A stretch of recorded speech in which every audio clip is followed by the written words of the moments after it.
Okay, the reason I'm making a prophecy against Peter Dutton MP, the Minister for Immigration and Border Protection, and now the Minister for Home Affairs in Australia, as well as against Donald Trump, President Donald Trump of the United States, is because I don't think it's a coincidence that these people who promote bigotry and prejudice towards people of colour and towards certain nationalities, who demonize people who come from certain countries, people of certain faiths, I don't think it's any surprise that these same people are climate change deniers who deny there's any link between global warming and violent weather, which is also killing people. And I'm not religious, and the reason I'm not religious is precisely because of the example that's set by people like Peter Dutton and Donald Trump and a lot of other conservative Christians, but also other faiths. Listen, if religious people were generally peace-loving to a greater degree than what they are, then I would have no issues with religion. But I look at the world and I see religious people being as violent, if not more violent, than the rest of the people in the world. So I don't see too much positive about religion, especially when you add all the sexual abuse that's been uncovered now, that's happened in religious institutions and all the rest. It's just a bit too sickening for me. So I'm not here to mock Christians or mock Muslims or mock Buddhists or mock anyone else, or Hindus or anyone. This is a serious prophecy. This is a serious criticism of organized religion and what's going on in the world today. Too many religious people are climate change deniers, conservatives, whatever you want to call them.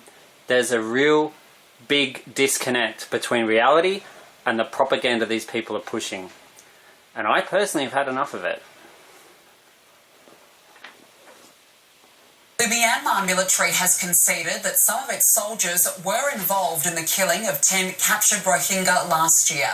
The army's unprecedented acknowledgement came after months of denial of any wrongdoing towards the persecuted Rohingya minority that's seen more than 650,000 flee the country to Bangladesh. To discuss this further, I'm joined live now by Amnesty International Crisis Campaign Coordinator Diana Sayed. Diana, thank you so much for joining us. This is quite a stark admission. Yes, absolutely, and it's a positive development in what we've seen of as you mentioned, months now of over 655,000 Rohingya people being forcibly displaced to neighbouring Bangladesh in what the UN has described as textbook ethnic cleansing, which are by no mistake crimes against humanity. You say it is a small step though, but what happens now? Because we've obviously seen thousands killed. We've seen a very small admission, but what's the next step? Well, we've been calling for there to be a UN fact-finding commission, an independent investigation launched into what we've seen as these crimes against humanity. And they have not been denied access to not only Rakhine State, where, we've seen mass killings, gang rape, men, women and children forcibly displaced from their homes that have been razed to the ground, but they're not being able to access the region or the country. Only in December last year, the UN Special Rapporteur on Myanmar was denied access to the country. Now, if the government doesn't have anything to hide, they should be granting not only the UN but all international observers access to the country. The soldiers have attempted to justify the killing, saying they believed that the men were terrorists. Is this now in breach of international sanctions? Absolutely.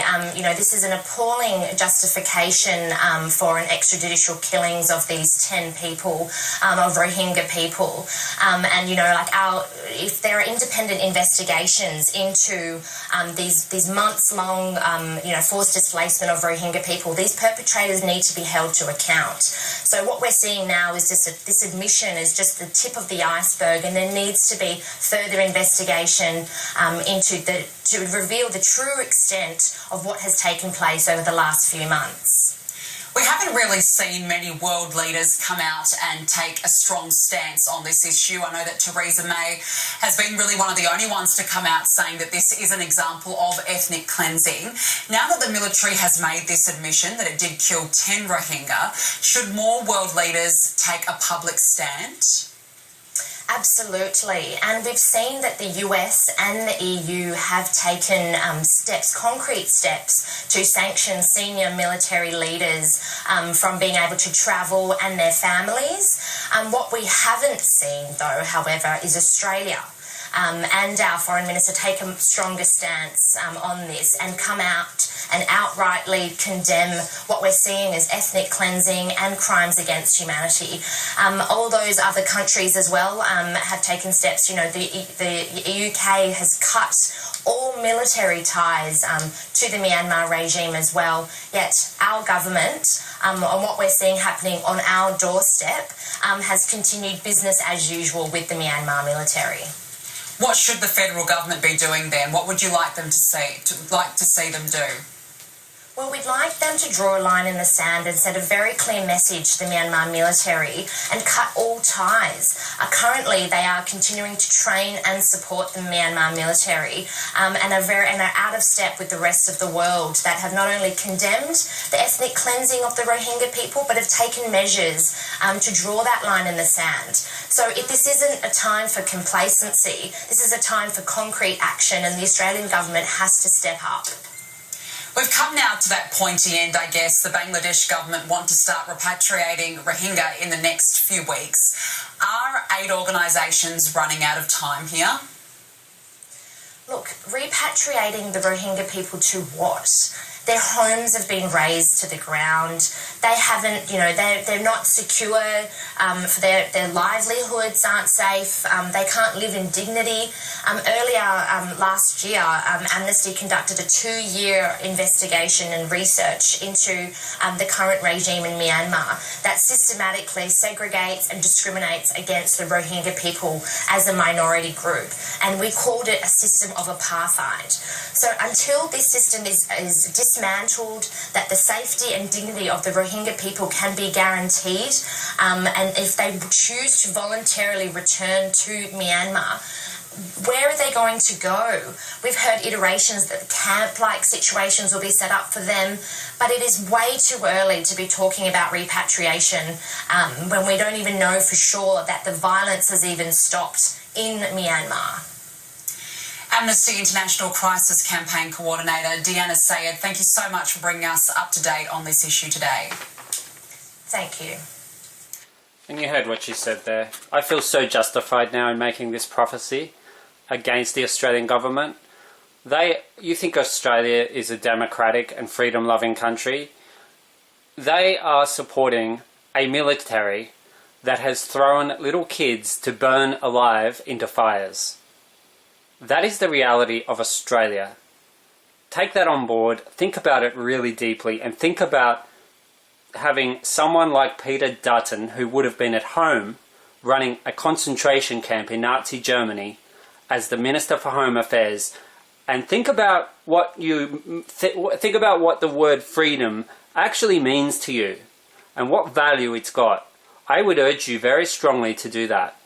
Very strongly indeed.